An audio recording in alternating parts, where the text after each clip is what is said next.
He's a cop. He is trying to give as much back to his boys as he possibly can. That's his whole shtick, taking money away from everywhere else and funding the police further.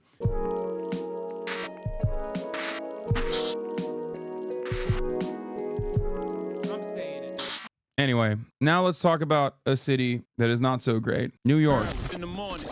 Concrete jungle where dreams are made of, where our friend Olayemi Olurin went and duked it out with Eric motherfucking Adams. She apparently fucking ripped him. I saw clips of this. Olayemi. She fucking ripped him. Breakfast Club.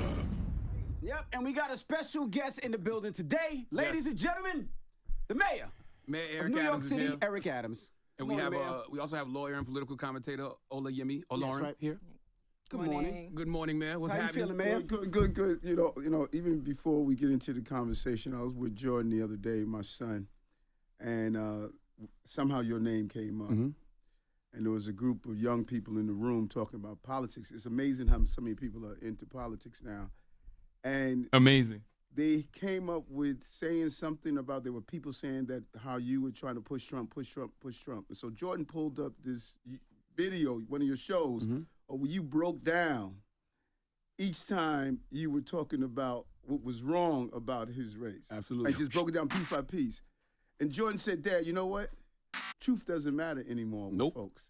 People don't care about truth. Nobody cares about the They truth. don't care about facts. Facts no longer exist. I've never pushed Trump. I actually do the opposite. Exactly. Yeah. But we are in a generation where everyone gets up in the morning, look on social media, and whatever's on there, they identify it as the facts. The headlines. Exactly. No one goes into the body of the story. Everybody's just, well, you know what? This is what the headlines say, and that's the reality of it. And so it was like an eye-opener for him of how I said, Jordan, for over and over again, that one moment took away all those years of me saying, have your own facts. Don't let anybody define for you. You define for yourself. That's right. You know, and that's the power of this microphone. That's the power of media. Putting those facts out. If we don't control the message will control us. We got a lot to talk about today. A lot. Your city. So today we reported earlier about congestion pricing, right? Yes. What's your thoughts on that? I think it's gonna cripple New York City. You got a lot of people. The bridges already, the tolls already high. It's $17, I think, for George Washington, $11 for the Midtown tunnels. Parking is extremely high, and now getting into the city, it's gonna hurt a lot of people to even drive in the city, and people are scared of the subways. You know, with everything been going on, people getting pushed into the train stations, crime, and people are scared of New York City. That's a lot. Let's unpack. Let's do the first one first. So what's your thoughts? The congestion pricing happening. I have. You've been holding on to a lot. So, but let's break it down for a moment. Let's break it down in pieces so we can really understand it. First, let's deal with the stuff about people are scared of the subways. When I became mayor, no one wanted to be on the subway. We got over 4 million daily riders. I was talking to one of my guys. Was talking to a sister the other day, and she said, "You know, we have about 200-300 crimes happening on the subway system. We have 6 felonies a day on our subway system out of 4 million riders. Look at those numbers. Our subway system is a safe system, and we put in additional 1,000 officers to do the high visibility to deal with the reality, because safety is not only felt, it's perceived. So if those 6 felonies, we got to get rid of. We're clear on that. But people are back on our subway system. But when you deal with specifically congestion prices, a lot of people don't realize these are the city streets, but we had no authority on it. Albany passed the law and turned it over to the MTA. This is the MTA's baby. They should have allowed the city to be able to control how congestion pricing was done. So that $15, we were able to fight to get $100 million to deal with the environmental impact in the Bronx. We were able to fight to get those who are shift workers to get a discount, those who make less than $50,000 to get a discount. But this was a bill that came out of Albany. So you don't agree with it, or do you agree with it? No, I agree we got to deal with something with the congestion in our city, but you don't pass on the cost of that on low-income New Yorkers or those who have to come to Manhattan. You may have to have go into your chemotherapy, and this is the doctor you have to go to. You should not be hit over the head because of people that live in the area. They're saying that people that actually live in the area, when they drive, if they got to drive uptown to the doctor or they got to drive, they get charged too. But I'm not feeling people that live in the area. Central Manhattan, south of 60th Street, has the best transportation system on the globe.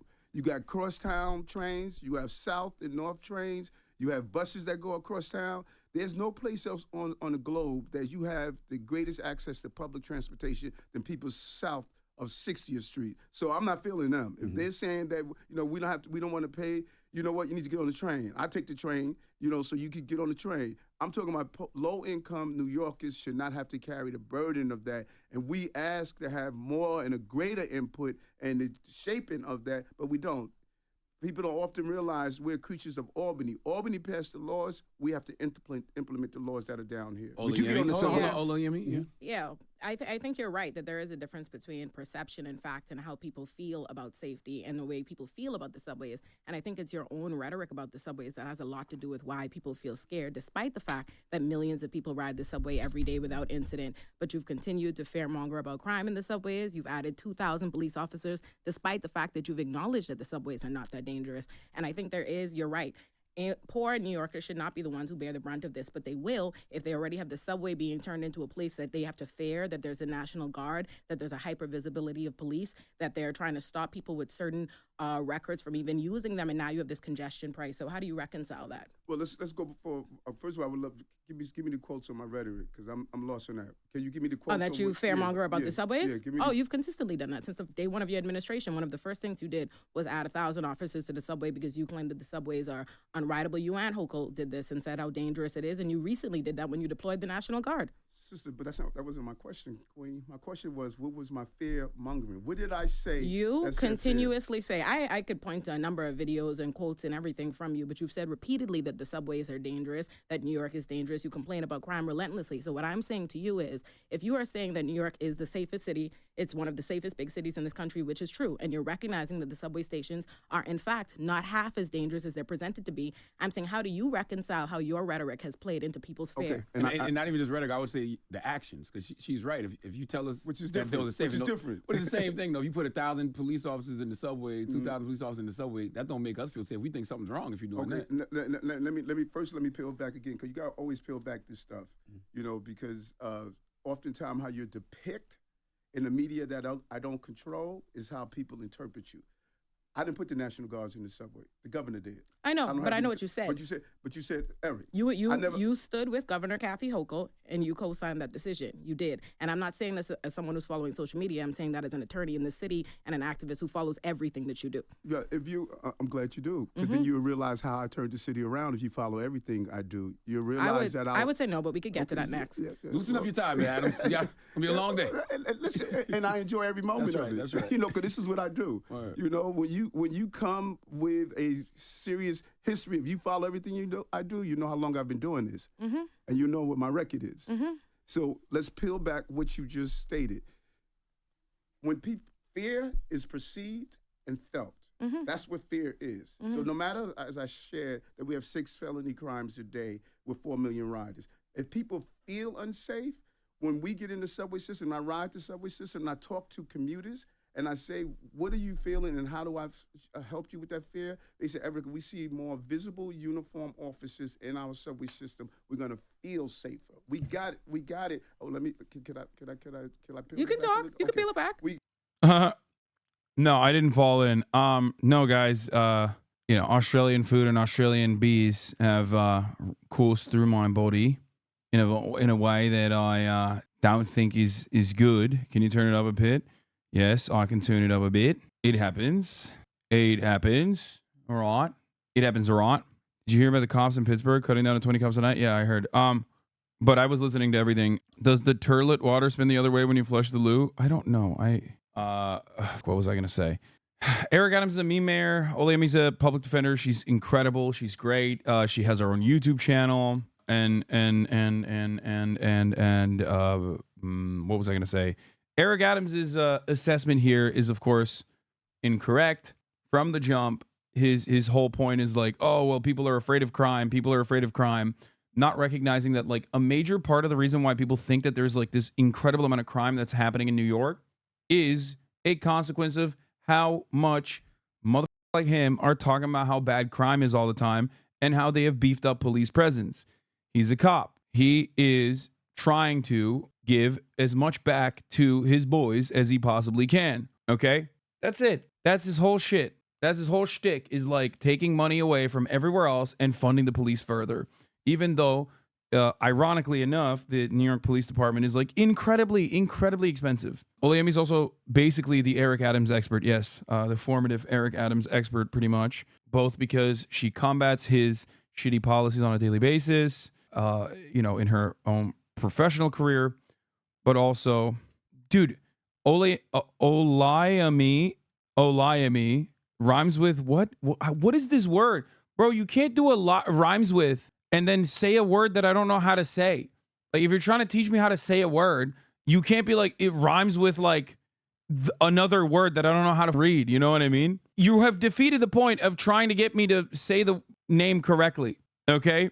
Olayemi. Anyway, my point is Olayemi. Chatter is wrong anyway. Wait, is Chatter wrong? Is it? I thought it was Olayemi.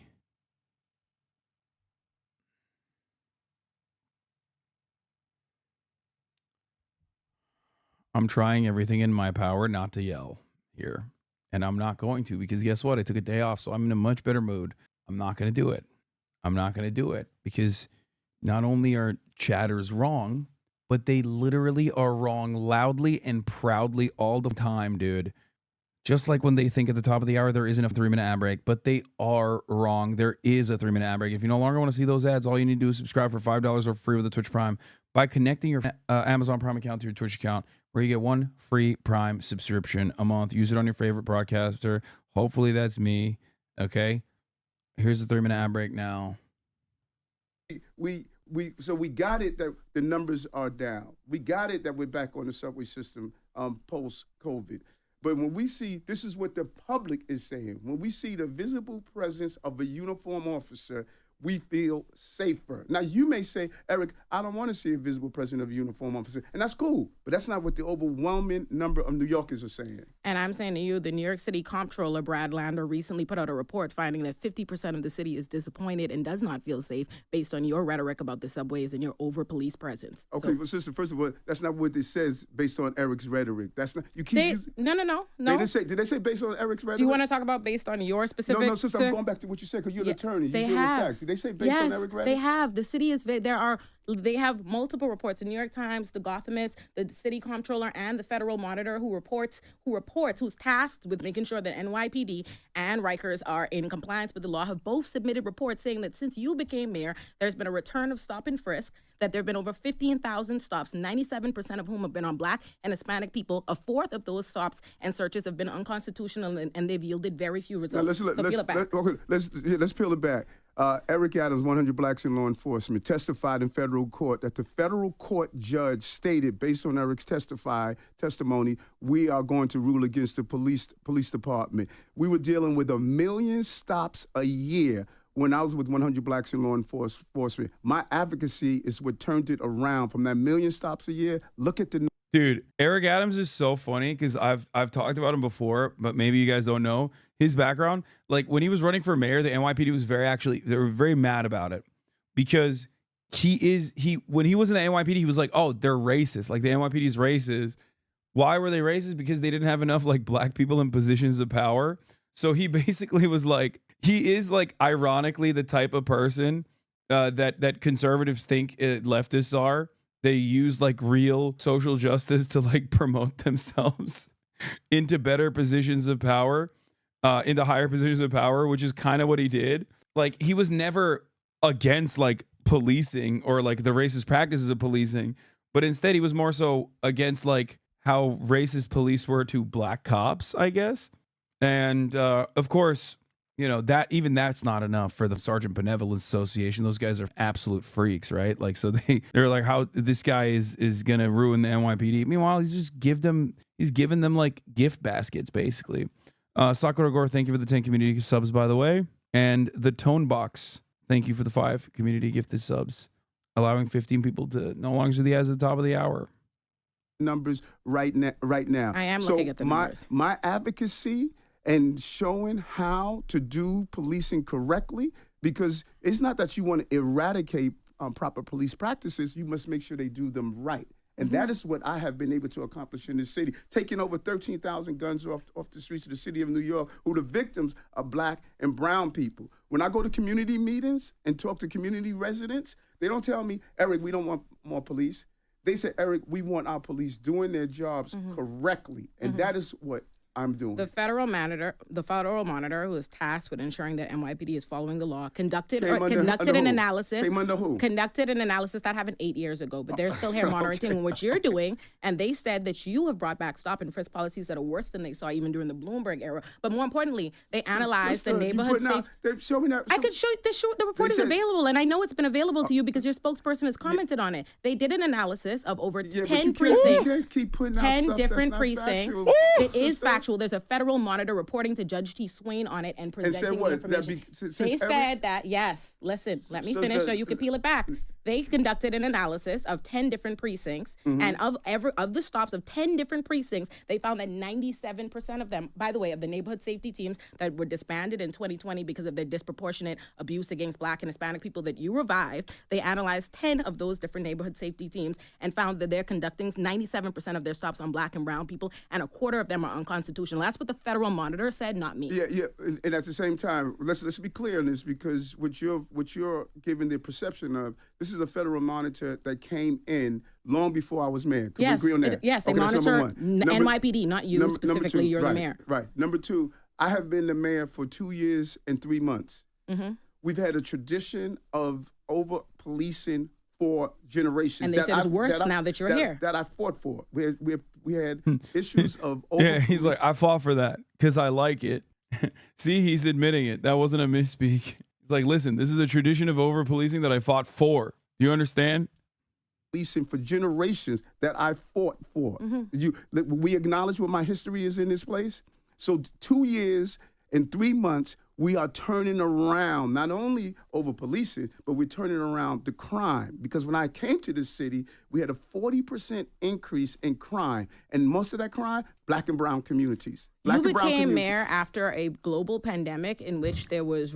Dude, here's the thing. He is doing exactly what right-wing reactionaries do very well, which is, one, say that, like, I'm cleaning up the metro station because rich people don't go on the subway. It's actually for the poor people. It's the poor people that are, like, being hurt by, crime that's happening in the subways.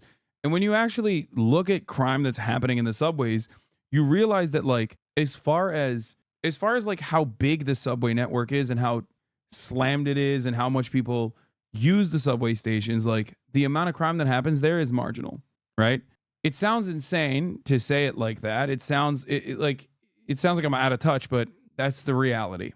Okay, empirically speaking, when you look at the actual evidence, the crime being talked about is infinitely larger and infinitely greater than the actual crime that's occurring. And in a way, to deal with this, like, crime that is occurring, that is apparently a massive problem, they've basically created the vibe, the attitude that crime is a massive problem.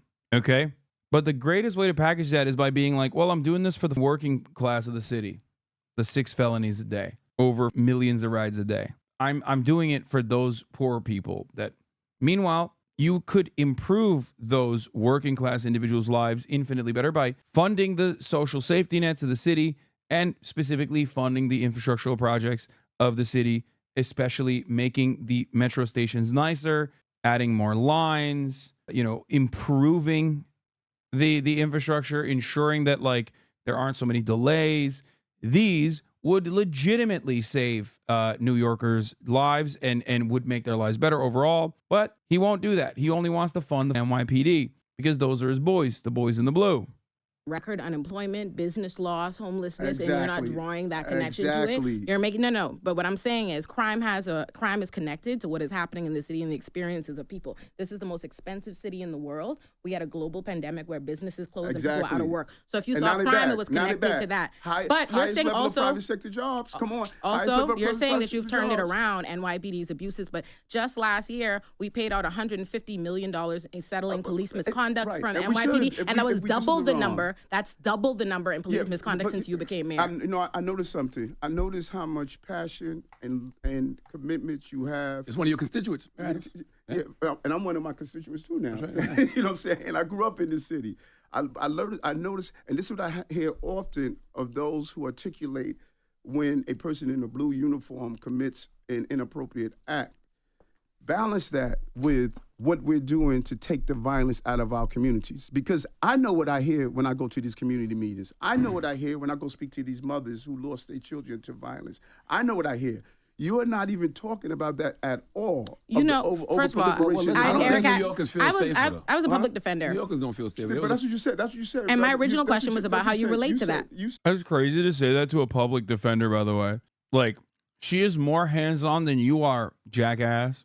You literally do that as a part of your job in the aesthetics front. As the mayor, talking to constituents who are victims of violence is no different than a ribbon-cutting ceremony, okay?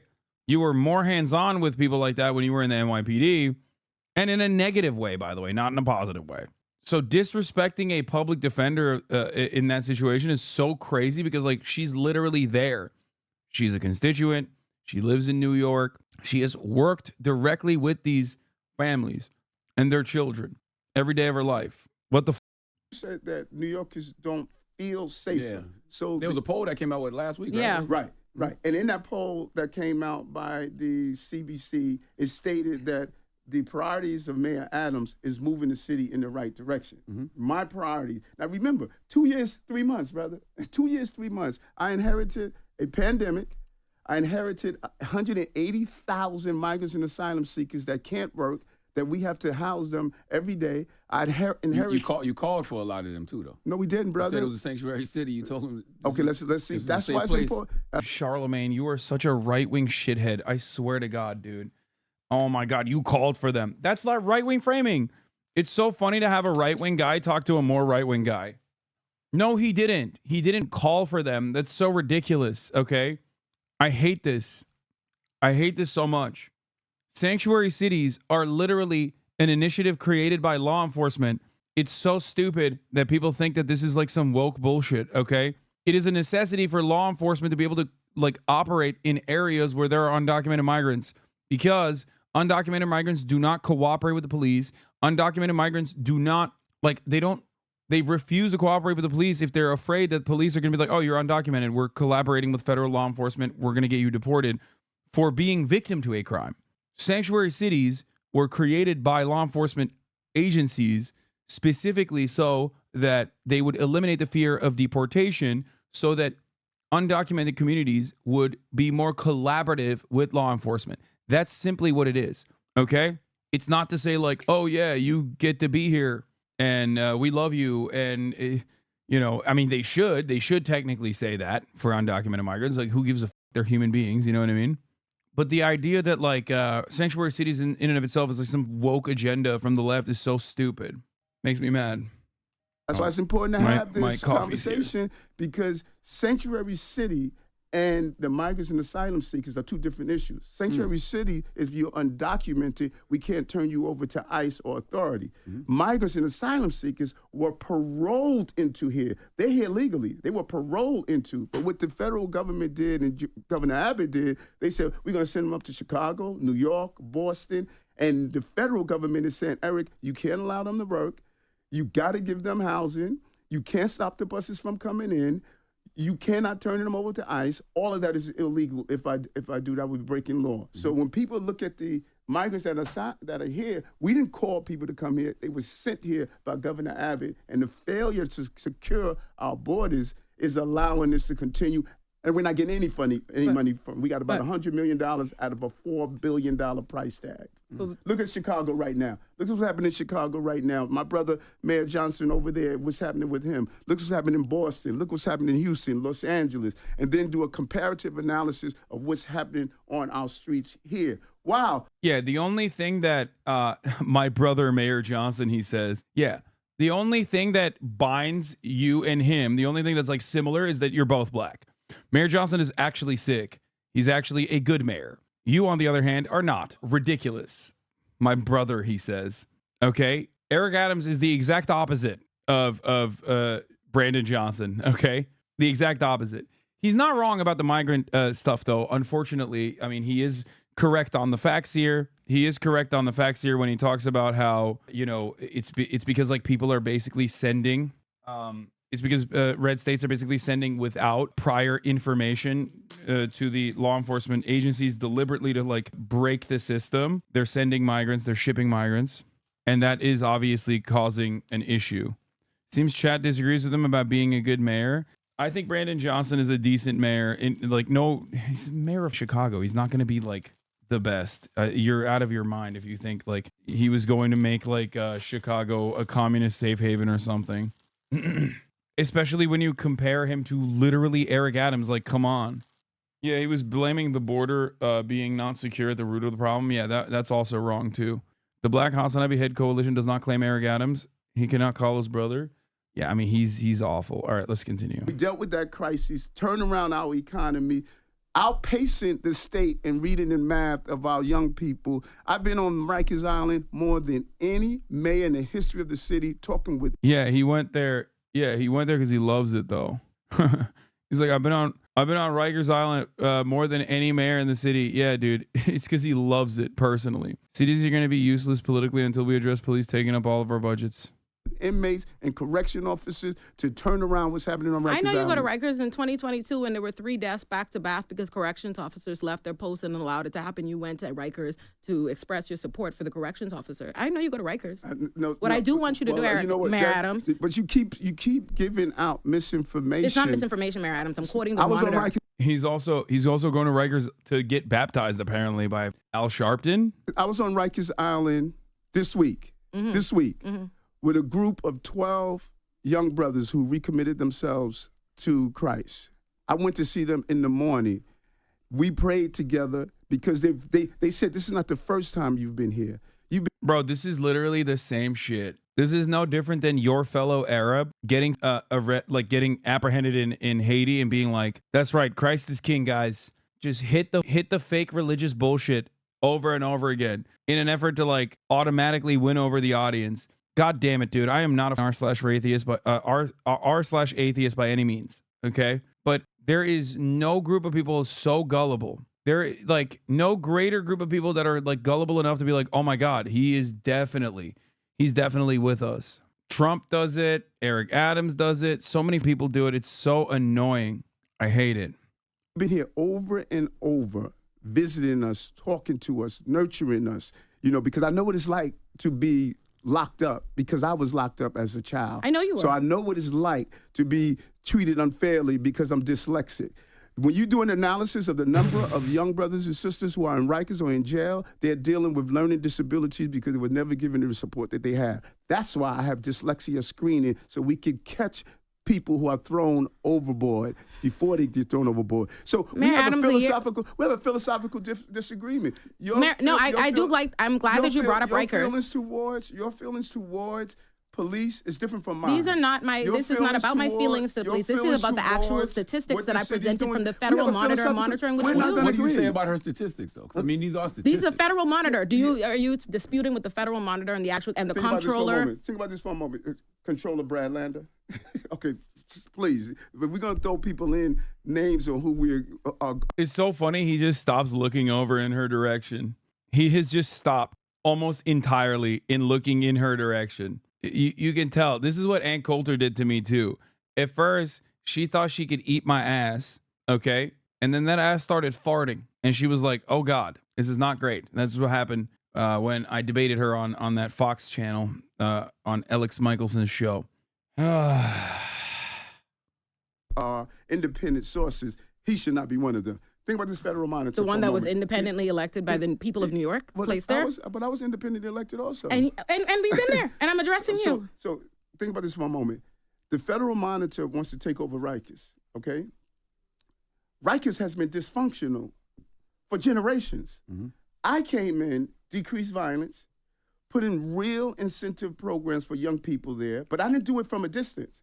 I went to Rikers and walked the halls and talked with inmates. We're doing workshops and support groups with inmates and find out, what do you need to be here? We instituted real turnaround programs there with the sisters that's now the correction officer. I mean, that's the commission of correction. Yeah, he's like, there. So he's like, we didn't change the torturous conditions, but what we did change is like, you now have to do mandated prayer time. Like, what do you mean, bro? Rikers is one of the worst.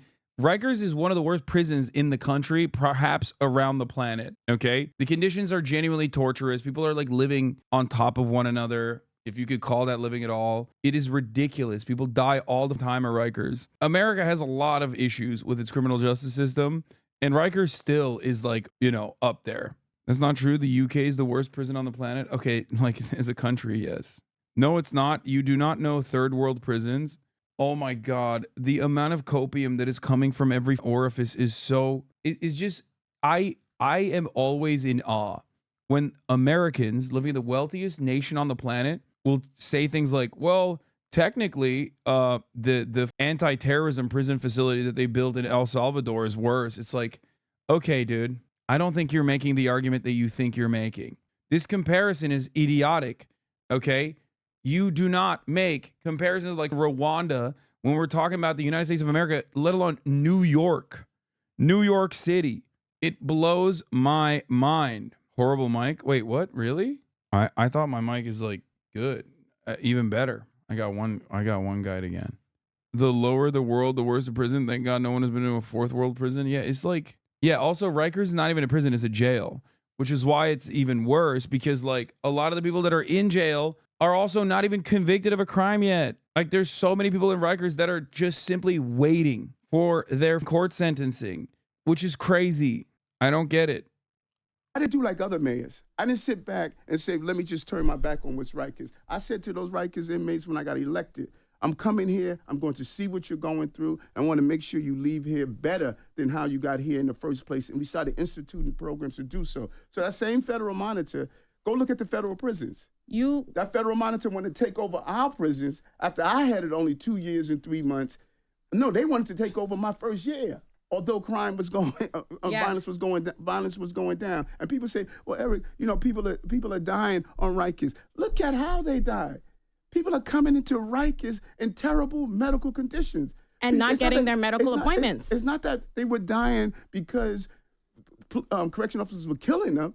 People were coming in with heart problems, drug problems. Bro, that's crazy. He said they were like that before. He said they were like that before we got him. Who's he looking at? Who's bro looking at? It's not Charlemagne responding to you, bro. Listen, it is quite literally, definitionally the law, okay? It is the law. When you have someone in your custody, when you have someone in the custody of the state, it is the law that you have to give them adequate medical treatment. Him being like, oh, well, they were just sick beforehand. That's crazy, dude. That's an insane thing to state. Bro, use the medical insurance defense of pre-existing conditions. Yeah, it's crazy. It's not even like a 1% good argument. Yeah, it is you're right. It is just a very, very, very bad argument. It blows my mind that he thinks he can get away with saying this. Overdosing on drugs. When will people in Rikers start to feel that? Because I know I got people that are in Rikers right now serving time, and they hate it. They think it's disgusting. They're trying to raise awareness to it. Who likes jails, brother? Who likes jails? Respectfully, Mayor Adams, fundamentally, the things that you were saying. Wow. And then, who likes jails, brother? That's funny. Dude, he's just so bad. Why is he so bad at arguing these points? Who likes jails, brother? Yeah, except there are rules and regulations around this kind of thing, specifically so that, like, jail doesn't mean you die, okay? Jail does not mean you die. What the f are you saying? Is untrue. You actually cut $17 million that were used for classes for people at Rikers to re-enter society. Those were cut under your check out the programs. Those were cut under your administration. Naked, what is this? 31 people have died. What is this? Naked homeless man jumps on your back. What's the first thing you do? Beat him off or let him stay? Let him stay on my back like I'm big enough to let him live on there now. No, he can live on there now. He can live off of my back. No, I jerk him off so he gets off, dude. I beat him off. I beat his ass off, dude. I jerk him off so he can nut and he can leave. Since Eric Adams became mayor. Millions of dollars for these professional folks. Next question. Programs, reentry programs, millions of dollars, 7 people sitting inside the class. When I came into office, I said, That wait a is minute, not why are true. we spending so much money on programs, but our people are still in these bad conditions? People have profitized poverty. They're making so much money off of black. Yeah, dude. Yeah, that's famously the group that we raised money for, release aging persons from prison, RAPP, groups like that. Those are the famously very wealthy people, you know? They're always making money. If you want to make money, you have to help the most marginalized people in society, like people that you can legally torture and advocate for legal torture. Okay? Those are the people that you can make the most money off of by saying like we shouldn't torture and kill homeless prisoners in Rikers. That's where the money is. It's awesome. What is this? Love your content, but your takes on Melbourne's urbanism is very misinformed. We have an insane rental crisis and rising homelessness. Melbourne isn't as walkable as the CBD makes it seem. Like the outer suburbs, the only place most people can afford to live in are actual shitholes with no nearby amenities. The free tram zone only helps tourists and wealthy people living in the CBD. Most people commute from further. Wait, what? We have an insane rental crisis and rising homelessness. I already mentioned this. I was comparing it to Sydney and saying it's better than Sydney. That doesn't mean it's good. I know that Australia has a massive problem. Also, chatter. Hold on. I need you to understand something really important. I'm from Los Angeles. So my understanding of your city, let me tell you, my understanding of your city or your cities in general is going to be very different. Talk to me when you see an actually impossible to walk in city. Yeah. It's like someone in the chat just said, yeah, this is like if a Norwegian was complaining about how like shitty their prison conditions are. I'm not saying that. I'm not discounting that there aren't issues, right? Of course. There is no place that is issueless. I'm simply saying what I have seen as an American living in one of the worst cities in the nation, perhaps around the world, as far as walkability goes, with the exceptions of like Dallas and Houston. Those are really real shitholes as well. As a Detroiter, walking in LA was super exciting. Yeah, it's like a video game mission. Dark Viper AU cosplay. Bro, Dark Viper AU would literally not be as awful as a person if he was yacked like this, okay? If he looked like this wearing a tank top, he would literally be a much more pleasant person, I think. Dark Viper got a diabetes diagnosis today. He's got better priorities now. Oh, wait, what the why do you guys keep up with him? I do feel bad about that. I'm not going to make fun of him for that. That's fucked up. At least he lives in a country where they luckily have, free healthcare. And, I hope he's all right. That's very sad, though. But, yeah, why are you guys keeping tabs on this guy? It's weird. Life after I began judging people strictly by how ripped they are? Yes. All right, let's get back to the GOAT mayor, Eric Adams. I know you're natty, but if anything, you were to make people think you were juiced up with them boulder shoulders, brother. No one who has ever taken steroids would think that I'm actually taking steroids. My body fat percentage has been like unflinching, too unflinching for that. Black and brown people, because it's a lucrative business to come up with all these different programs, all these different ways. And then when you go to them and say, let me see the results of the programs that we're paying you millions of dollars for. And then you look and see, well, who's in charge of these programs? They don't look like us. Moments People ago, have been you said you playing us, instituted brother. programs. And when I brought up the fact that you actually cut programs, now you're anti-program. Okay, 31, at We have some good programs we have to pay for. 31 people have died at Rikers since you became mayor. That's why they're Fatherless pushing No for a More. Fatherless receivership. No More program. Fatherless No More. This was the brother, the pastor. Fatherless No More is called the program. And I would encourage you to come and check it out. This brother here, instead of saying, pay me millions of dollars to do a program to turn around the lives of our young brothers in Rikers, he doesn't want money. He's committed to the cause. But you have these professional programs that were in place. Like, and when I went to them and say, show me. Bro, this is so funny to be like, hey, this guy's a real one because he's doing it without money. It's like, bro, what are you talking about? You know, you still have to pay like lawyers and shit, right? Like half of these guys that work in legal advocacy programs, they literally are working at a much cheaper rate, oftentimes pro bono, but there's like paperwork that you need to file. There are people that need to do paralegal work. Like all of that stuff quite literally requires you to pay. You cannot do it for free. You cannot expect everyone to do that shit for free, especially in many instances where all those people that are doing it at a massive pay cut or for pro bono anyway. It blows my goddamn mind that he has the audacity to say this shit when we're talking about the inflated budgets of the criminal justice system that directly goes against that. It's about where you put your money. It's about where you put your resources. This asshole puts his resources in worse prisons. When he's advocating for more funding to go to prisons, he's not actually advocating for good programs that lower recidivism rates. He's talking about cutting those programs, as a matter of fact. You guys hear the church bells? It's going nutty right now. I don't know why it's at 10:30. Church bells are going crazy. Can you hear it? Hold on. Let me, I don't know if you can hear it or not.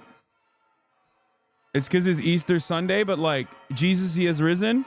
Can you guys hear it when I'm talking at least? Because the noise gate is off. I'm right next to the church, baby. Yeah. Church is about to start, bro. Is Jesus' alarm clock? Jesus is coming. Praise be the Lord. Hallelujah. Hallelujah. Praise be. Jesus Christ has arrived. He has arisen. Let me tell you. I guess I should be doing it in an Australian accent, though. He has arisen. Hallelujah. Jesus Christ has risen. Ladies and gents, Jesus Christ, our Lord and Savior, is risen on this beautiful day. Right? Hallelujah. He will save us. He's died for our sins. He's died for our sins. And now he's back. He's back from dead. He's back from the dead. And he's going to bless all of us on this beautiful day. Right? I'm continuously speaking so you can hear the church bells going because I feel like the noise gate is too high and you can only hear it when I'm speaking. He's died for our sins and he's back with a vengeance. That's right. It's still going. What the Yeah, it's Easter Sunday here already. He has risen.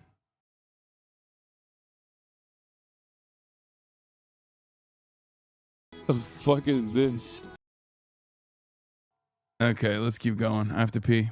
Show me the results of what you've done in these programs. Show me what we produce for our millions of dollars. As in many of these programs in the city that I'm saying, we're no longer paying y'all to just play us year after year. So Fatherless No More is turning around the lives of people, not being paid millions of dollars for it. If we're really true to what we say we want to do, why do we have to pay you millions of dollars to do it? You know, why don't you come on Rikers like I do and volunteer? Why don't you come and really be committed? Because people are not committed to us, brother. They've been playing us. You know, this is a street hustle that have been going on for years. And people have eaten off of the dysfunctionality of watching us stay in these permanent states of being. A lot of people are upset, too. They feel like the prison reform is bad for New York City. They're saying people do crimes, they get out immediately, and then they commit the crimes. We just seen an officer that passed away a couple of days ago. Rest in peace to him, and always healing energy to his family. But they say that individual was arrested for a gun and has a record the size of we don't know what. And they're saying that people are doing crimes and they're getting back out. Officers don't want to arrest people. A lot of officers don't even want to be officers anymore because the people that they're arresting get out so fast. So what do you say to that? And brother, let me tell you something. I say this term all the time. Idealism collides with realism. Mm-hmm. This far leftist mindset that believes we should not have a criminal justice system in place, we're going to look like some of these other cities that you're seeing with a lack of a criminal justice system. That's what they want. We're losing correction officers. We're losing district attorneys. That's what they want. We're losing police officers. We're losing probation Everyone officers. Is always saying, everyone's always saying we shouldn't have a criminal justice system, especially a defense attorney, okay? A public defender. Close your legs, slut. I have to stretch a little bit. I'm doing a Spider-Man stance. Spider-Man. The church bells are still going. Every piece of our public safety apparatus that the everyday working class person wants, we're seeing it all of a sudden erode, and we're going to lose the foundation of our prosperity, and that's public safety. So when you look at these cases, we have three problems in this city that if you dig into it, you'll see how they continue to intersection between each other. What are they? We have one, we have a recidivist problem. This is not true. It's a revolving door. 38 people that assaulted transit workers were arrested 1,100 times. 545 people that were arrested for shoplifting were arrested 75 7,500 times. The person who shot that police officer, his driver was just arrested for having a gun in April of last year. Now he's back doing the same thing all over again.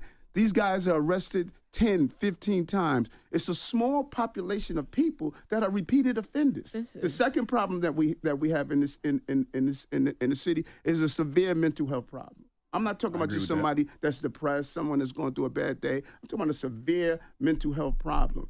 Go look at these cases of assaulting passengers, pushing people on the subway track. The cat that pushed the person on the subway track the other day, in and out of the system. And so when I came into office, I said, we can't keep just walking by these people that are dealing with severe mental health issues. We gotta kill need to them. give them wraparound services and care. The far left pushed against me. Oh my You gosh. inhumane.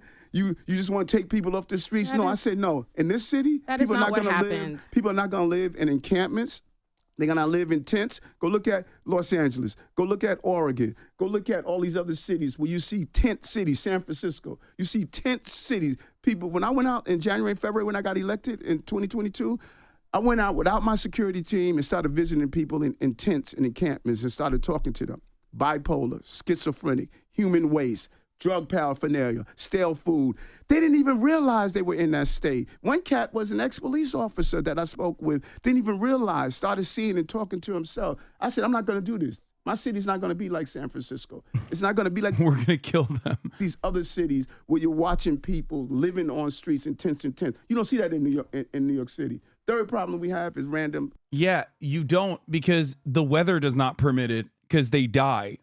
And you also imprison them. Like, what the fuck are we talking about? Ay, ay, ay, ay, ay. It's just like, the worst aspect of this, as I've said before, is that homelessness is seen as like a manifestation of crime. It's the most visible crime, right? Both in the legal sense, it is a crime, like loitering and crimes of, like, we have criminalized poverty, basically.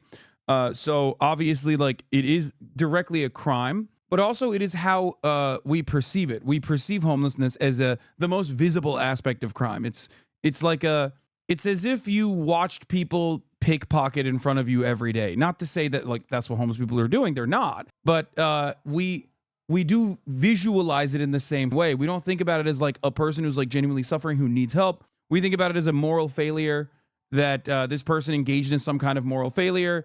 And that's why he's in the condition that he's in. And that's precisely why he must be, he must be dealt with through the organs of power, right? And so for that reason, this kind of argument, especially when we're talking about like mental health and whatnot, this kind of argument works really well when you're trying to present a reactionary, point of view, which is what he's doing, which is what Eric Adams is doing here very well. It's that, these guys are technically criminals and we have to help them. But like, what are you actually doing to help them? Not really anything. And you're further criminalizing their existence, and you want to institutionalize them instead of like working with social workers and funding those programs. You know what I mean? Random acts of violence. Those random acts of violence are being highlighted. If you have 24 hours in a day, and something that happens to you in an hour in a day, you start to define yourself as that entire day. Those random acts of violence are plastered on social media. They're plastered on the NYPD newspapers. Twitter page. They're plastered on everything. It's true. People begin to believe that, I'm living in a city that's out of control. We are not. Wait, this part is also correct. We also have this understanding that like crime is actually a lot worse than it is as a consequence of the if it bleeds, it leads attitude that local news has. Apps like Nextdoor and Ring and Citizen making people's like panic so much worse. So yeah, Eric Adams also personally plays into that, by the way. He literally does. He plays into that. He beefs up that narrative every goddamn day. He literally plays into that by adding additional law enforcement officers into every traffic stop, every metro stop as well. Even if those guys aren't doing anything, sticking their thumbs in their fucking hands, playing Candy Crush on their goddamn phones while they're sitting around on the government dime, it doesn't matter because people look at that and go, oh my God, there's so much crime. That's why we need like this level of enforcement, which is yet another way that Eric Adams is doing the exact opposite, or rather doing something that's unproductive for his own needs and for his own interests if he's genuinely interested in fixing the city, which he isn't. So a good point though. If NYPD is is reposting that kind of stuff, what are we supposed to think? I said at the beginning. Everybody got a phone, brother. No. NYPD's page is doing this. Has recently been there so much so that they're arguing with journalists on there. It's NYPD. Now, one must ask, why does NYPD do this? Well, the answer is very simple. One, because they're assholes, and two, they do this so they can justify additional budgets. They do this so they can be like, the crime panic is out of control, give us more money. The crime is out of control in the city, give us more money for enforcement. Give us more money for enforcement. Eric Adams also then feeds into that because he is also doing that exact same thing. That's why we close libraries in the city of New York over the weekends now, so we can give more money to law enforcement, even though the NYPD as an institution is literally, one, larger than most standing militaries, and two, has a larger budget than most standing militaries. The NYPD has submarines, chat. Think about that. It's crazy. Hard to ask straight face for a tank if people realize crime is down. Exactly. Have you covered the hysteria over the punching in New York? I haven't looked into it a little bit. I only looked into it a little bit. I haven't looked into it further about like all this like crime panic that's going on in New York. Apparently like white women are getting punched or something. That's what they're saying. On their own Twitter pages that are posting and sensationalizing crime. And I said this at the beginning. You said that there's a difference between perception and reality, how people feel afraid versus how safe New York actually is. And I agree with you, but I said that it's your own rhetoric and NYPD's rhetoric that plays into that. And you did it just now because the reality is a condition of release for everybody, for every crime, whether it be non-bail eligible or bail eligible, is that if you commit a crime and you're rearrested, that you bail can and will be set on you. So that's the first thing. Second of all, they have conducted multiple studies, but the Brennan Center literally just put out one. Less than 2% of anybody in New York City that's released on bail is rearrested for any violent crime. More importantly, in the same breath that you want to sensationalize, we want to highlight and point out, an officer was killed the other day, which is a rare occurrence across the United States, but let alone in New York. New York police officers have killed at least 7 people this year, including a 19-year-old. An NYPD officer killed a 19-year-old in Queens yesterday. I'm not going to dismiss the loss of a life of an innocent person that wears a uniform to protect us. But you do, of the 31 people dead at Rikers and the 19-year-old killed yesterday. I feel like I don't want to take you out of context, and I don't want people to all of a sudden criticize that you're being dismissive of a young man being shot and Adams, killed. That's not going to work on me. I'm not trying to work anything on you.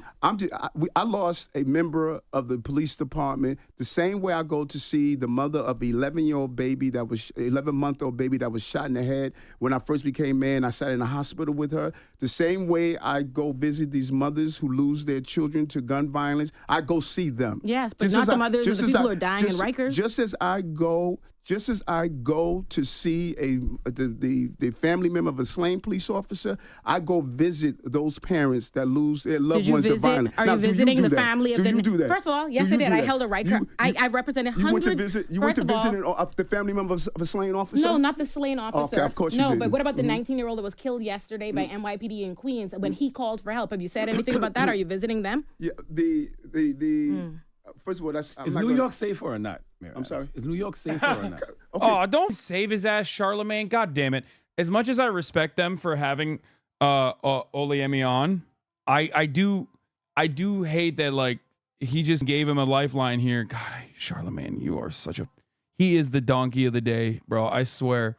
That's why he has the donkey of the day thing, because he wants other people to be distracted by the fact that he's the donkey usually. It's annoying. New York governor was told to F off at the wake of the slain officer. Ollie London TV. Crowd claps the New York governor. Yeah, these guys are freaks, dude. Okay, listen. The NYPD are a bunch of freaks. They basically run the town. They literally doxed Bill de Blasio's like trans child, okay? They arrested and doxed Bill de Blasio's trans child back in the day. They are one of the most like corrupt, one of the most annoying, one of the most arrogant, one of the most entitled institutions out there. It's very, very, very annoying. They're so unhinged. Loving you in a cricket singlet. This is not a cricket singlet. I'm wearing a Wallabies. I'm wearing a Wallabies jersey. I'm wearing a Wallabies kit, mate.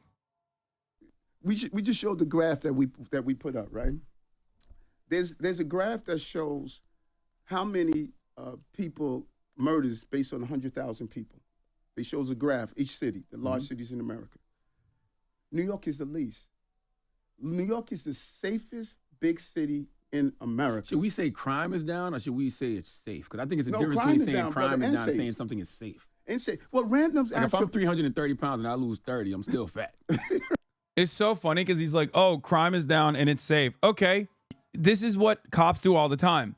They go and they greatly overemphasize crime being up, crime being up, crime being up. They justify getting inflated budgets, and then they turn around and go, see, crime is down. No, it was always down. It was down last year too. You were just lying.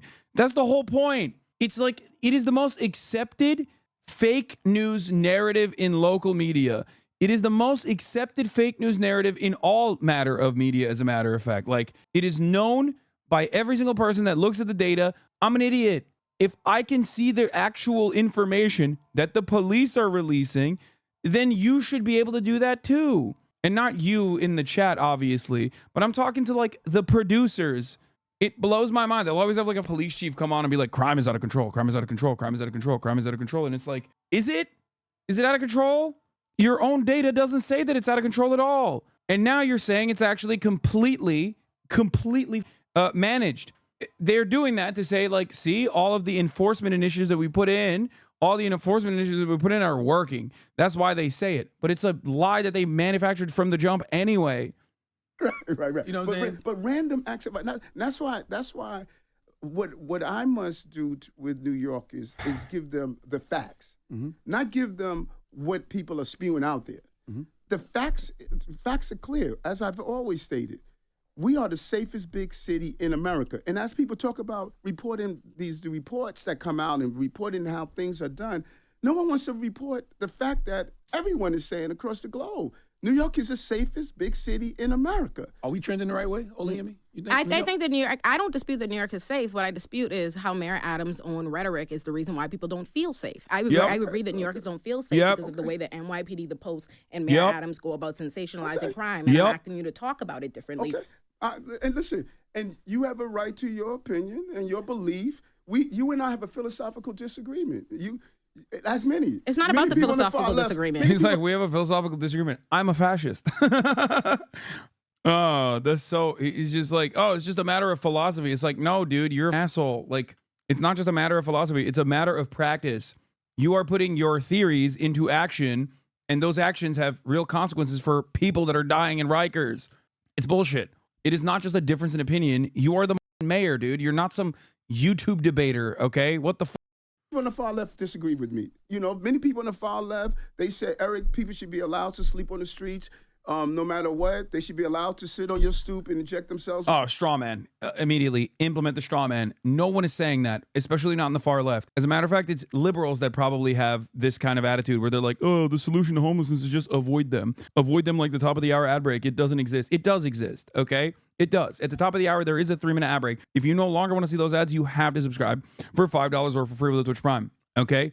And if you don't do that, well, then you're going to see a 3-minute ad break. It exists, okay? It's not a figment of your imagination. It is very real. That's it. The truth. Now, let me tell you, $5 or free with a Twitch Prime and it's gone. Okay? Or by getting gifted a sub, it's gone. All of a sudden, it might as well be a figment of your imagination. Here's the 3-minute ad break now. But the idea, like I said, going back to homelessness, the idea that calm like a Tom, thank you for the 20 tier 1 gifted subs, allowing 20 people to also hallucinate at the top of the hour and think that there is no 3-minute ad break at the top of the hour. But as I was saying, the idea that it's the far left that just want to like avoid homeless people and just like don't look in their direction and let them like die in the streets is bullshit. Okay, leftists do have an actual solution. It is a solution that has ironically been implemented in places like Helsinki, which, you know, took note of our original ideas like a housing first homelessness initiative and actually implemented it. Right? Homelessness cannot be tackled without the housing market. Crime cannot be tackled without fixing the housing market. Anyway, the point is, he's now doing a straw man and being like, oh, every single person, everybody wants, the left wants you to get a homeless man's dick in your face at the subway station. That's what they want. with drugs. They should be allowed to go in stores and steal whatever they want. They shouldn't have to pay on the subway system. They should be allowed to carry a gun and be able to come out the next day. Like, people disagree with me all the time. Earlier, you asked me to point out the rhetoric. Earlier, you asked me to point out specifically what you say to fearmonger about crime. So I just would like to say, Exhibit A, like what you literally just did. You continue to say in this that New York is the safest big city, while simultaneously you are the one sensationalizing the crime. I point out facts. Which is the facts? Is it safe or is it not? All I know is when I came in office and I stated that I wanted to take, I'm not allowing people to sleep in tents on our streets. They're going to get the care that they deserve. The far left attacked me. No, we attacked you because you made it so that people could be involuntarily committed. Yes. Listen, if I'm sitting down with you, brother, and I'm in a tent with you or an encampment, and I'm seeing human waste in the corner, I'm seeing stale food, I'm seeing drug paraphernalia, and I'm hearing you talking about you only here until the spaceship comes to take you to your next planet. You need to be involuntarily committed. Didn't I just say about sensationalized kinds of stories? No, this is what I saw. Happened. This is what I saw. Yeah. This is what I saw. You were there? When I went around. Bro, you're literally talking about the absolute worst of the worst situation to justify a policy that is going to harm every single homeless person. Involuntary commitments should be incredibly rare and only with a court order, not serialized and processed by the biggest dipshits who should be unironically involuntarily committed. I'm talking about the cops, okay? It is ridiculous. You're getting one guide. Like, it's nuts. As far as like how to deal with homelessness, you cannot deal with it with police. You need social workers. You're literally defunding social workers. Those are the guys who need to process the homeless people and get them on the right mindset for healing, okay? You don't look at a guy whose arm is broken and go, we should kill that person. His arm is broken. You look at a guy whose arm is broken and you go, all right, we need to get this guy medical treatment. But when it comes to addiction, when it comes to homelessness, when it comes to mental illness, we just completely drop that. We don't even think about it. We don't think about it like this is a guy who's diabetic. He needs an insulin shot, right? We think about it like this guy's diabetic. We have to kill him right now. He can't have donuts. We have to kill him. It's so weird to me. I just don't see it. I don't understand it. Like when I see a homeless person, when I see someone who's obviously having like a mental health episode, I don't go, yeah, time to arrest that guy. I think that guy needs help. We should help him. And guess what? Putting a cop there is not going to help them. Okay? Involuntarily committing them into an asylum is not going to help them. It's going to help you because it is going to make you feel like you have solved the problem, because the only problem that we have with homelessness is that they fuck up the vibes. That's it. That's it. That is the extent of the homelessness crisis for us. We're very privileged. So we look at that. We look at that and we go, they're not my vibes right now. It's weirding me out. I don't like it. It's ugly. It ruins my day to think about. Okay? That's what it is. Now, I'm not like some woke lord on this issue either, right? I'm not saying like you should allow people to live on the streets. I don't think you should. I don't believe that. I don't think that people voluntarily want to live on the streets. If they had an option, if they had permanent shelter, they would not volunteer to live on the streets. That's it. The people that you see that get to that point get to that because they don't have shelter for years and years and years. Of course they're going to lose their minds, dude. Like, animals in the wild need shelter, okay? They look for shelter in the wild. Humans are infinitely more complicated than the average dog, you know what I mean? And even dogs look for shelter. Even dogs become stray dogs and lose their minds when they do not have a consistent access to food and consistent shelter. Of course, the humans are going to be the same, if not worse. And then they start self-medicating. And then they develop a deep, crippling drug addiction. Being homeless is constantly braving the elements. People cannot comprehend this reality. People can't comprehend how this would ruin your brain. Okay? Stop yapping and go get some social interaction. I mean, it's early in the morning right now. It's only 11 and no one is up. I'm waiting for Marsh to wake up. I'm waiting for Alexa to wake up so we can go walk around a little bit in the city. Stop yapping and go to mass. That's what I need to do. That were actually there at the encampments you had torn down. You weren't there, but they were there when they were being arrested. People are also upset that they feel like too much money's going to migrants and you're cutting too many programs, right? They're saying you're cutting the pre-K funding. 170 million. They're saying that you're cutting so many different funding for other people. Love this question, brother. People are feeling like, you know, they never have money for us, but as soon as migrants come in the country, they find money. And listen, people have a right to be angry. You know who's even more angry than they are? I am. I've been to Washington 10 times to talk about this subject. So people got a right to be pissed off. of what they're doing to New York City. How can we fix that where these, like, I mean, we cut a lot of programs. 170 million one day in we pre-K But hold on, let's talk about that. One day kids couldn't go to school because migrants took over the school. No, that's not. That wasn't accurate. Okay, break it down. Let's deal with that. We always utilize our school buildings during the time of crisis. And if we're saying to ourselves, if there's some amazing, when we had the major fire when I first became mayor and we saw that fire in the Bronx, Yeah. you know, we had to take a school to take care of those people who lived in the building temporarily. When we have major storms, we take a school to use it temporarily. Schools is part of the resources of the city. And thank God we had something called remote learning where young people are still able to go on. DJ Envy, envious of the migrants getting all the money. What's up? It's Hot 97. It's DJ Envy. Welcome back to the Breakfast Club. We're talking about how envious I am of the migrants getting all the money that our homeless should be getting, even though we just talked about how we should kill homeless people. DJ Envy. Yeah, these millionaire migrants. DJ House flipping scams. Yeah, they're not Hot 97. You're right. It's Power 105. Power 105.1. Don't forget, Envy's dad is a cop. The man has defended stop and frisk over and over again. To learn. But I mean, look, Olayemi's like in a hostile environment, okay?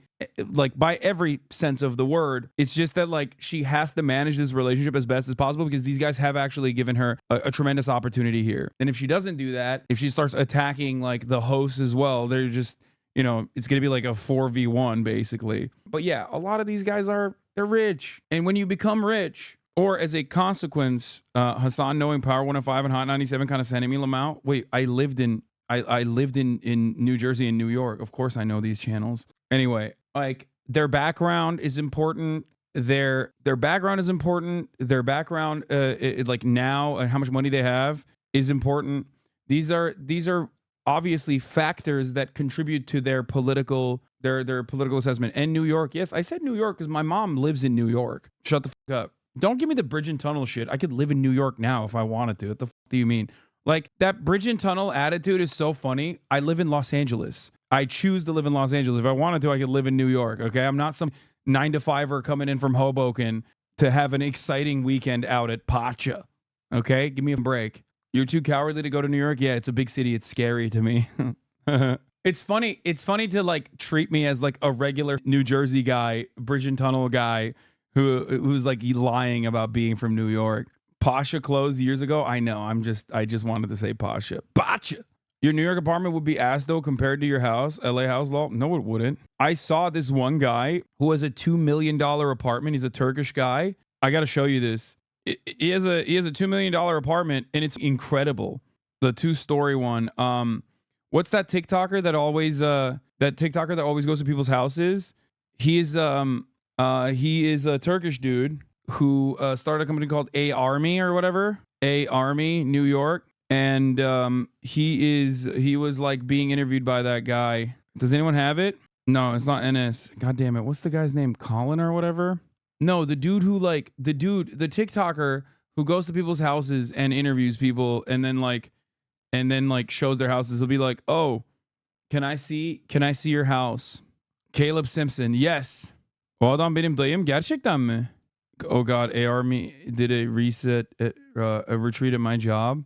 Yeah, it is Caleb Simpson. Here, I'll show you. Let's see if I can find it. This was like, he does these interviews so much that I think this is the one, yeah. Hi, excuse me. Nope, it's not that one. Hold on. I have to pee so bad. God damn it. I want to pull this video up and then go pee. I need to find it. Is this it? How much do you pay for rent in New York? West Village prices, man. Is that out of control? YouTube, Instagram, where I go and tour people's apartments? Yeah, I've seen that. Okay, could I have a tour of your apartment? I got time between classes. Yo. Caleb Simpson isn't the Turkish guy. The guy he interviewed is the Turkish guy. This is the guy, I think. Excuse me, how much do you pay for rent? Yeah, this is the guy. I own my apartment. You own your apartment? Yes. What'd you pay for it? 2.5. Have you seen my video? This guy's apartment is literally cheaper than my house. Look at this. Look at this apartment that you can buy. Can we go look at it? This is my place. Oh my God. God. Put this down. What the It's my kitchen. It's black, man. I know. So I had to redo the apartment when I got it. What's up with the ladder here in the kitchen? All my storage up here. So I need my ladder. And that ladder slides. Can you slide I it for us? slide over. Oh you my know? God, no way. And then I like everything kind of hidden and flush. So I have my fridge, dishwasher, Guest bathroom. I'm feeling a black and white vibe. That's like the brand. My brand. That's the brand. Black and white. This apartment's insane. Feeling actually a Superman layer type vibe right now. Is that what you're trying to go for a little bit? I guess so. Superman was my favorite. All right. Are you single? I got really into plants. Okay. And this one didn't make it. Yeah, that's cool. That's pure cunt. Pots are from Turkey. And that's where you grew up in Turkey, right? Yes. These are my Jenny holders. I have all these plants. This is the cat palm. This one, I forget what it's called, but everybody has it. Yeah. This one is the birds of paradise. These guys all made it, but that guy didn't make it. So this is my library. You go through here, and we go into our secret office. No way. Secret office / second bedroom. So this is Superman's lair. I guess like so. You're over here, you got a Superman. I guess so. Here. You're right. You're right. I never thought room. about it. I never thought about that. I work in here, and then I also paint. This is one of my This guy's so hot. Who is he? He's New York Hasanabi, baby. Yo, does this guy do carpentry? No, he's like, I don't know what the it is, but he has this thing called A-Army. I looked it up because I saw that he was Turkish and I got excited, obviously. And I looked it up. It's like some kind of like Soul Cycle type shit. He has a fitness app, on-demand workouts or something. Yeah, I don't know, something like that.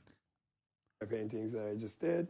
My brother does not like it. There's a guest room as well. That's my dog, Jimmy. What's up, Jimmy? And then, so this is my recovery corner. So I train a lot all day long. So you stick on. Isn't it awesome? So it's like a heating pad. Yeah. It's a vibrating heating pad. What's up, Jimmy? Wow, even your dog's black and white. I know. What's going on here? The doors are so tall.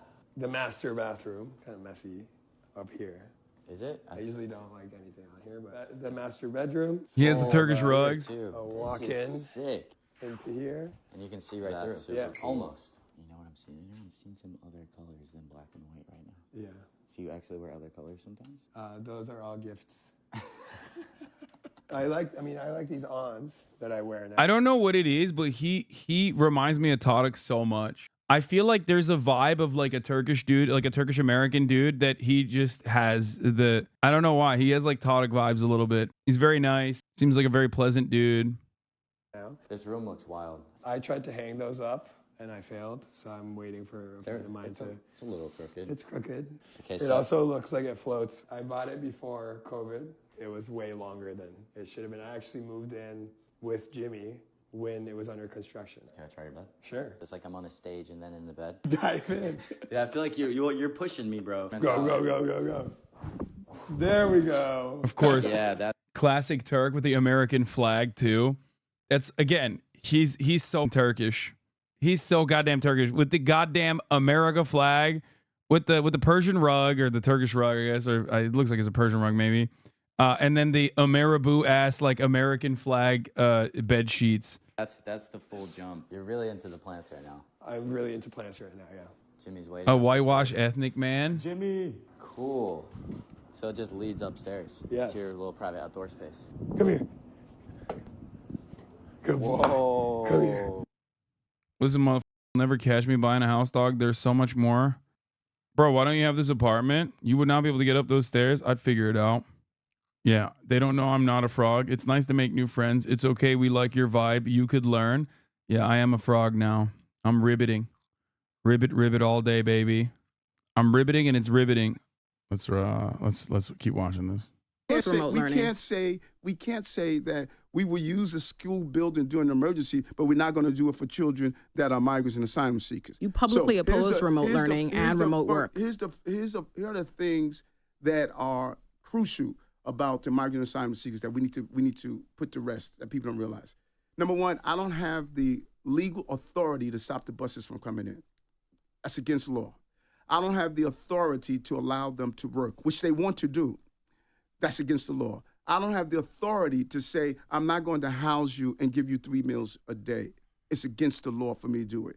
I don't have the authority to deport someone that commits a crime here in this city and turn them over to ICE. That's against the law. So what we had to do was figure out, how do we house people? And so some people say, well, Eric, you're giving them more than what you're giving us. Go to the HERC centers where they are, the shelters. Their restrooms are outside. Their showers are outside. They're sleeping on cots. They get 3 basic meals a day. And when I go visit them, they say, we don't want any of this from you. All we want to do is have the right to work so we can provide for ourselves. Well, in less than 30 days, migrants won't be allowed to work per federal guidelines, and they won't be allowed to be housed in NYC anymore. So where would they go after that? They're finding their way.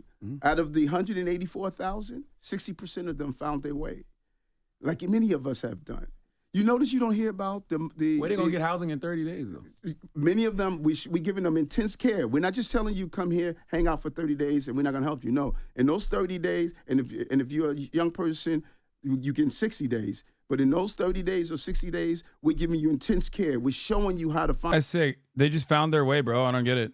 Find your way in our city. We're showing you. Yeah, just do it, dude. Just find lol. Just find your way, lol. Classic. You how to go about applying for housing, how to go about applying for the services that you need. And some people are saying, we never wanted to come to New York at all. We wanted to come to another city, but Governor Abbott said, no, we're sending you to New York.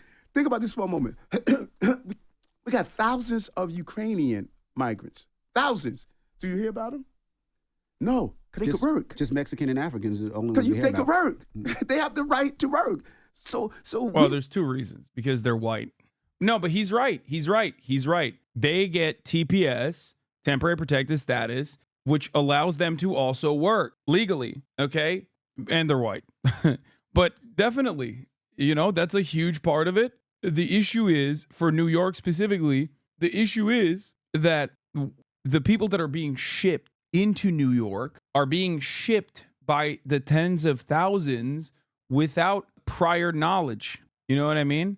Without prior information. They just send them off, they kidnap them, and they basically ship them off human trafficking style. And then they're like, all right, deal with it. It's done specifically to gum up the works. Okay. It's done specifically to make it as hard as possible to process these people. Because the ultimate goal there is to literally ruin the system, to cripple the system, to say, see, you can't deal with this shit. That's what's unimaginably cruel about this process. We wouldn't even be having this conversation if we gave them the authority to work. And you know the real irony of this? We need workers. I need lifeguards. I need food service workers. Many of these migrants from Venezuela are nurses and other professionals. I need people to backstretch workers. Other states are telling me, Eric, we will take the migrants and asylum seekers if they just allow them to work. We're not going to take them and just have them sit around every day. If they're allowed to work, we would take them. I agree with you. The national government. She agrees with you. I agree with you that migrants should be. She agrees with a lot of stuff. No. I trust you that I do not believe. She's on that train. I'm sitting here, Mayor Adams. She's going to be dialing 911. First of all, I ride the subway every day. I've worked as a public defender in this city and represented thousands of people. So please spare me. No, I'm not. Do you think more police make people feel? She's such a badass, dude. She is like, in many ways, the perfect counter to Eric Adams, because like she's literally hands-on. She's done this. She's done it for years. She's incredible as a communicator. She's amazing. Like, I can't think of anyone better to go up against Eric Adams in this format specifically, because like listen, the Breakfast Club is a pretty important cultural institution, I would say, for the Black community, like Black New Yorkers in general, but like it's important. And Eric Adams can get away with this narrative that he is designing, okay? Because there are a lot of reactionary sentiments that work amongst every population, which also includes the Black population, right? Like when you have Eric Adams say things like, well, I'm actually trying to solve crime because I care about like Black grandmothers that care about the crime. He's not wrong, technically. He's actually doing a very good job of like advocating for his right-wing policies. He's advocating for his right-wing policies in a way that like the audience will be receptive to, if that makes sense. That's why Olayemi is so good at providing the actual adequate counter here. And anyone else that would in this situation try to go up against them would look silly, would look stupid, would not be able to do the same thing. Her background, I think, plays a big role here as well in the reception of the audience. How can a leftist like her be a good communicator in the face of those dudes who hypnotize people with their faulty logic? Yeah, she is Eric Adams' antithesis. safe, especially black and brown No, people? they don't. Bill. No, black and brown people? Yes, brother. I Oh, go to. my God. I just had a town hall. I just had a town hall yesterday. All these black and brown folks inside that town hall. Number one issue they came up with: we want to feel safer. We want more cops on our They don't- corners. We want. People want to feel safer. It doesn't mean they want more cops. And if they did, New York City has the most police in the country. We have the largest police department in the country. How many more police do you want, Mayor Adams? You go do an analysis across. People at chat is acting like Charlemagne is Candace Owens. Yeah, Charlemagne is not Candace Owens, but he is a grifter for sure. Charlemagne, dude, come on. Charlemagne was like advocating for Pete Buttigieg. Okay, give me a break. This city and communities of color and ask them. I live in Flatbush. Do you want us to take your police away, or do you want more police? I guarantee you would be lost to find. Why is that the two options? If you were to ask them, do you want your police to actually do their jobs, or do you want them to do stop and frisk and like harass your children? They would probably say, hey, I would like them to do their jobs and solve some of these crimes, please. Everyone would say that 100% of the time. The real question is not like, do you want more police presence or do you want no police presence? The real question is, with the current police presence that exists, would you like them to do their jobs, please?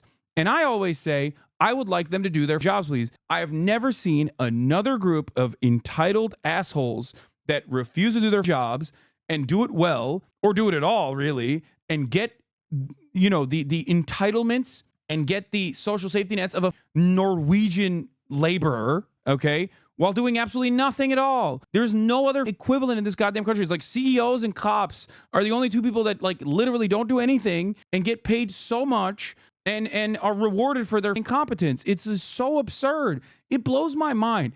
I don't know why people don't make this argument from this narrative all the time, because it's like very American argument to make. As a propagandist, I think that's an infinitely better way to argue on the issue of police. It's not to say like, oh, we got to defund the police, we got to abolish the police, blah, blah, blah. Or, which, by the way, defunding the police, I think is a good move. I think that like we need to refund social safety nets and fix crime at its heart rather than like try to, tackle it on the enforcement front, obviously. But the best way to communicate this, in my opinion, is by saying like cops don't do their jobs. Everybody understands this. Everyone, literally everyone, down to the homeless person, all the way to the wealthiest people living in the wealthiest neighborhoods, myself included, by the way, on the wealthiest neighborhood part. Cops don't do their jobs. They don't. Yeah, and you're right. A chatter that just said, in the 80s and 90s, lazy cops that eat donuts and don't do their jobs was a mainstay in pop culture. You're absolutely correct. You're absolutely correct. We got to get back to that. I feel like since the 90s, like our attitude towards cops changed dramatically in Hollywood. It changed dramatically in the media. It like they turned into like brave heroes that are rushing into fires all the goddamn time, when that is the furthest from the truth. Okay? Post 9/11,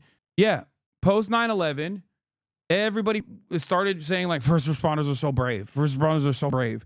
They're so brave. They're so brave. They're so brave. Propaganda went like above and beyond. You mentioned Norway, so I was curious. Norway spends $6.5 billion on their military. New York spends around $11 billion on the police. Yep. Yes, that is also a good point. Not only that, but they fundamentally don't know the law. Cops don't know the law. They violate the law all the time. They operate above the law all the time. That is legal, by the way. They legally are above the law. They have no accountability whatsoever. It is awful. It's completely and utterly just broken, fundamentally broken. You talk a big game for someone who's never had to tackle an acorn head on without any immediate backup. Yeah, dude, you say that right now, but who you're going to call to fill out some paperwork and shrug at you when you get your house broken into? Exactly. That's the Nick Mullen bit is like permanently in my mind. 420 Hedgehoggo, thank you for the 10 tier 1 gifted subs. Yeah, might as well call Ghostbusters. They do a better job of dealing with the issue head on than cops. Like, people break into cars nonstop. People break into houses nonstop. There's a lot of property theft. It's not as bad as it used to be, obviously, but it still exists. And cops are so incompetent in dealing with that shit. They're so bad.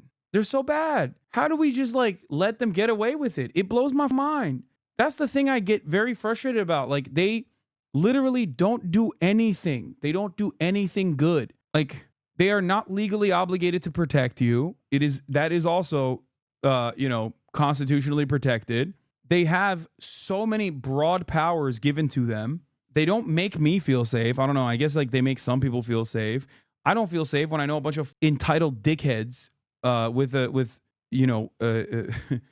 bunch of entitled dickheads that are dumb as bricks walking around with guns and a proclivity to use it. Like, it doesn't make me feel safe at all. I don't want the stupidest person that I know to have a gun and have a legal authority to use it. You know what I mean?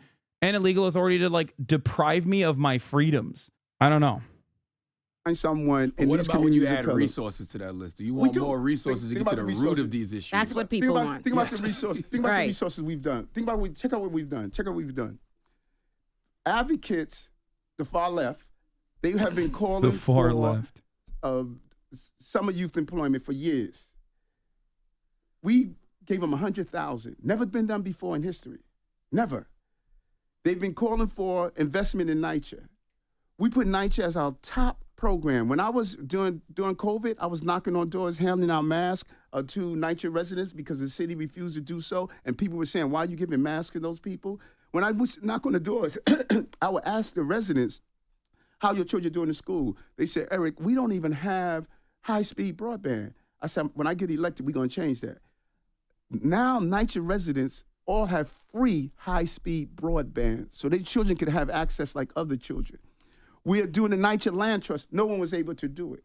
We put more people in affordable housing using the voucher system than the history of the program. We've transitioned more people out of shelter into housing in 1 year in the history of the city. When I went to do an analysis with all of my gang members and I asked them the question, how many of you have learning disabilities? How many of you are dyslexic? With all of your gang members? Yeah, there's a lot. That's what you decided to characterize them? With people who you kick it with the gangs? Okay. No, I meet regularly with people who... You met up with some drug dealers at Burger King. Check this out. I'm glad you brought that up. Hold on, let me just finish this one piece because this is important. He's such a goofball too. Like, he's just not very good at... He's not a very good evangelist for his own cause either. Yeah, that was another big like meta in New York. I remember, God, I love, following Eric Adams' saga, where they were, he met at a Burger King with like a bunch of local drug dealers. I guess that's what they were saying. He had like a meetup. Notice when we did the analysis across the country, not only in New York, across the country, 30 to 40% of the inmates in jail and in prison have a learning disability. So when I sat down with the chancellor, I said, listen, we can't wait until people, until people break the law. We did dyslexia screening in our schools, and we were able to now catch it and give them the wraparound services they need. So I want to talk about Burger King. So I'm sitting at home, and I look in the paper, they say there's drug dealers selling drugs in front of Burger King. So I call up the precinct commander, and I said, what is this, man? We're not having open drug markets. He says, Mayor, we did a complete operation, buy and bust, went to see, what drugs are they selling, who's selling drugs. He said, these guys are not selling drugs. These guys are homeless, and they just come to feel as though they could be around others.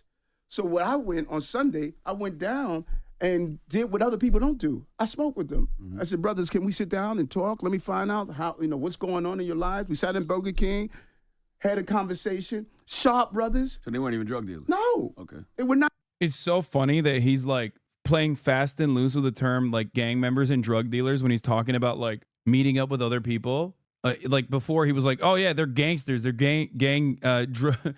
gangbangers and drug dealers when he's talking about like other dyslexic teenagers or whatever the fuck he met with. But now, because people are saying, oh, you met with drug dealers, now he's like, they're not actually drug dealers. He's only woke when it suits his purpose. You know what I mean? Like, he doesn't have that same energy when he's talking about the other people that he met with in the past. Not drug dealers. That didn't make it into the news. They were just homeless brothers that just wanted to be a place where people, they could communicate among others, like other folks do. When people have dog parks and people sit on the steps of a museum. And so we sat there and had a conversation, and we were able to identify what services. And what I learned from them, you could have all the services you want. But if people don't know the entry ramp to those services, then what good is it? Mm-hmm. So now we're going to devise a program that they're going to help me devise on how to reach out to those services. Then I want those brothers to become recruiters to go inside the shelters. But you're not going to do that if you are afraid to get on the ground and have these one-on-one conversation. I've been here, man. You know, I know what it is to buy a nickel bag and make 8 joints so mommy can feed herself. I know what it is to run numbers. Yeah, you I know just what lock it them is up. to do all those things. So I'm comfortable among my folks. And the problem that a lot of people don't understand is they don't know how authentic I am about this work. But they're going to look back over it and say, we had a mayor that came from us and delivered for us. Even the billions of dollars that I'm putting into MWBEs that we've never had before. People are going to look back over these years and say, this brother was real about what he's doing because that's why I'm doing it. I see you people wrapping up. I have 2 more questions. How do debit cards for migrants compare to New York City welfare benefits? I like that. That's a good question because that was one of the biggest. Oh my Lord, dude. Yeah. Back to the migrants are taking our money, our dollars that we could be giving to the homeless, which we, by the way, don't want to give to the homeless. We want to kill them. But also, like, how can you? This is such a funny conversation to have in real time, okay? Because, like, every time he's talking about homeless people, he's, like, talking about enforcement, right? American homeless people, he's talking about enforcement. He has, like, an overall attitude that they're all criminals, right? Unless he's talking about meeting with them, in which case he's, like, saying, well, they're not criminals. These are just brothers and sisters, okay? But immediately, once we start talking about homeless, all of a sudden, they get into the in-group. Well, our American homeless are actually a part of the in-group now, and we're going to use them as a reason as to why we should the migrants further. It's funny to experience this in real time when, like, a big chunk of the conversation is about, like, how to further enforce and how to further make the conditions worse for the homeless people, for the homeless population, until we start talking about migrants, in which case they're like, well, they're the outsider group that are invading. Myths. And I think the Daily News just did a piece today of saying why this makes sense. So we're so the next time you see someone at an intersection that needs money, why not contribute? Dude, this is the problem. This right here, okay, and I think you're well-intentioned, but, like, this right here is the issue, okay? Individualizing homelessness takes it away from systematic failure and brings the problem to, like, the individual actions. It's not about individual actions to combat this crisis. You can't do that. Like, you can't, you can't, like, enforce that anyway, right? You can't enforce that. And 2, we should not be expected to be, like, social workers. Like, every liberal has to be a social worker on their daily commute is crazy, right? It's unrealistic. That expectation is unrealistic. And it's also not even a good way to solve the problem anyway. It's not a way to solve the problem at all. That's it. This isn't me saying that so that I, like, get away with my personal moral responsibility to help every homeless person I see. Okay? I'm not saying that at all. It's great. If you want to do that, it's awesome. I do that to the best of my ability. However, having said that, that is not how you fix the problem in and of itself, because the problem itself was not created because, like, individuals were bad or individuals didn't give enough money. Individuals did not give enough money to, like, a person that was on the verge of homelessness. That's not how that happened. It happened due to systematic reasons. It happened due to the fact that the housing market is out of control.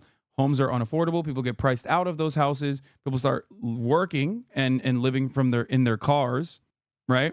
And then they, further and further go into the throes of this traumatic circumstance that they're existing in when they're devoid of shelter.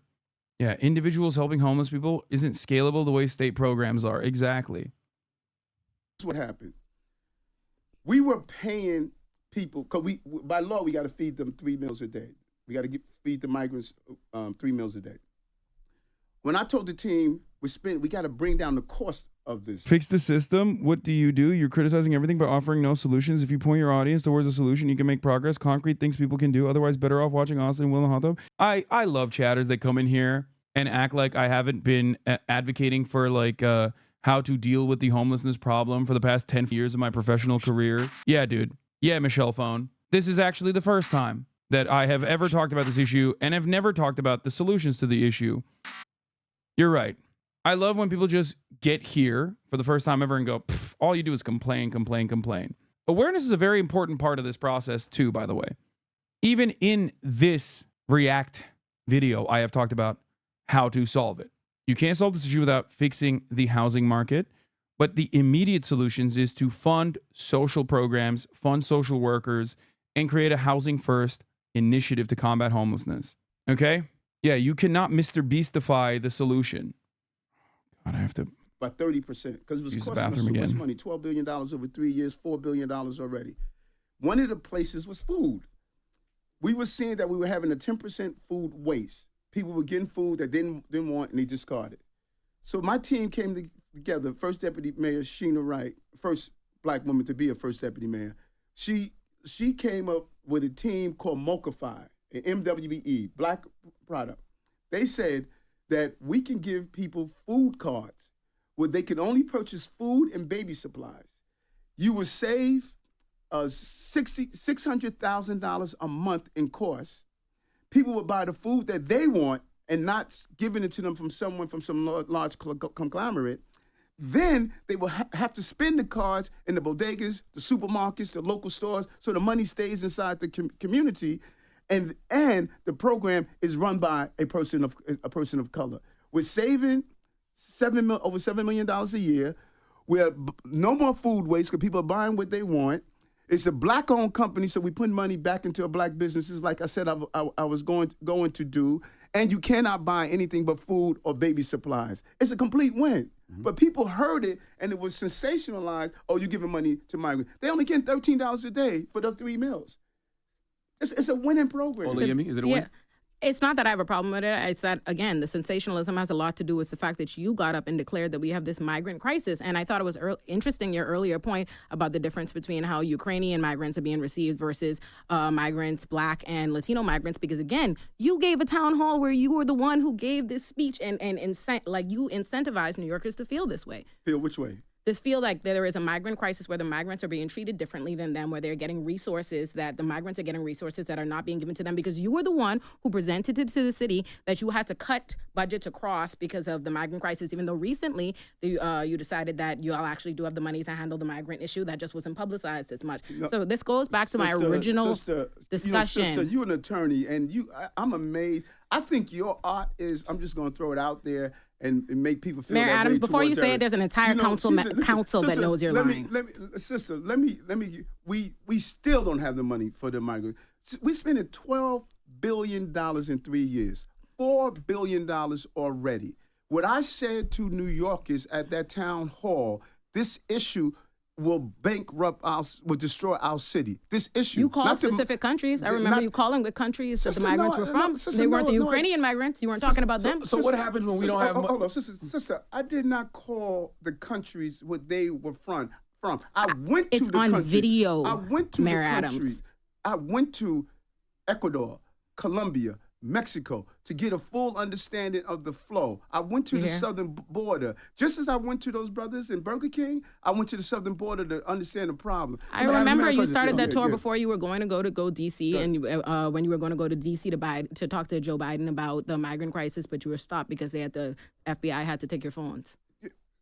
Good Lord, you just make up stuff. Did I make that up? That's reported. Sister, the FBI didn't seize your phones? Sister. The FBI didn't seize your phones? No. But they didn't investigate your top aides. That's not happening. What did you just say? Mm-hmm. You just I said, I remember the tour that you went on when you were going to the border, when you were going to come DC back? to talk I came back because somebody had to take my phone? Because it stopped. I said, I remember on the day of. I remember it because it was reported. You got amnesia. Oh, me and the news. Me and the media. No. Your phones weren't seized. This is important. This is important. I want you to understand. I want you to understand the hypocrisy of people. When the law enforcement does something every day, it's bad.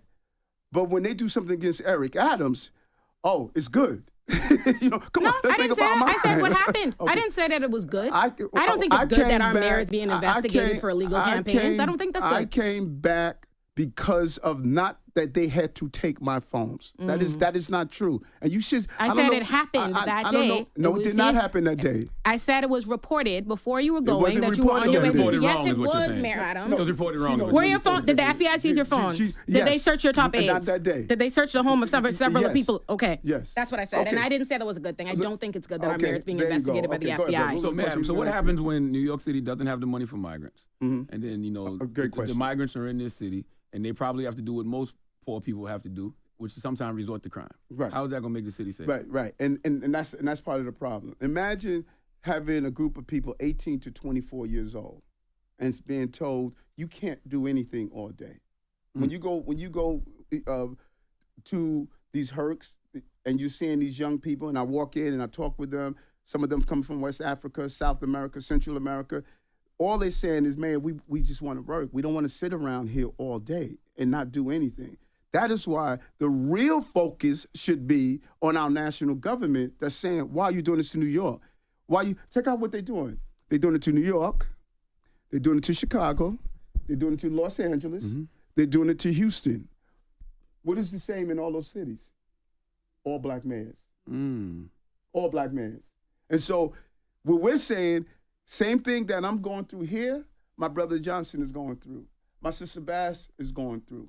My brother Turner is going through. So our folks, what they wanted to happen, Governor Abbott wanted to happen, we're going to turn these cities against their mayors. We're going to create this environment where they're all going to go against their mayors. Go Google what they're doing to my brother in Chicago. Go Google what they're doing to Sister Bass. So the cities have now turned against these black mayors that are making real change for the first time. By over-policing black people. And they're using this to say, okay, these black mayors are not competent. They can't run their cities. They're getting everything to the migrants and asylum seekers. This was a perfectly executed plan that we are buying into. To make black mayors look bad across the country. And when we're doing just the opposite. I inherited a city that was in disarray. Disarray. You know, and no matter how much you do your analysis, you got to walk away with, this brother got more private sector jobs in the history of the city. We reached that point. This brother had his bond rating increase. 40% increase in crime when I came in. We're now dropped those crimes. 13,000 guns removed off our city. Outpacing the state in reading and writing for our children in the public school system. 62 million tourists are back here. More housing vouchers. You go down the list, invest in nature. You go down the list, you're seeing a brother that managed the city that people said was unmanageable, and we did it in 2 years and 3 months. This is my last question. Do you believe the Biden administration's border policies have fueled the worst border crisis in U.S. history? In New York, you said New York history or in American history? I think leave it at New York. New York history. I think it definitely impacts us, but I think it's an accumulation of what the White House is failing to do and the Republican-led Congress is failing to do and other administrations. People don't want to deal with the fact that we need real immigration reform. Now, let me tell you what this should look like. Do you know right here in our country where we are decreasing in population in many cities? We're hurting for people in many cities. When people come across the border, the national government should say, you're going to go to this city where we need population. Stay there for 3 years, and then you can go anywhere you want in the country.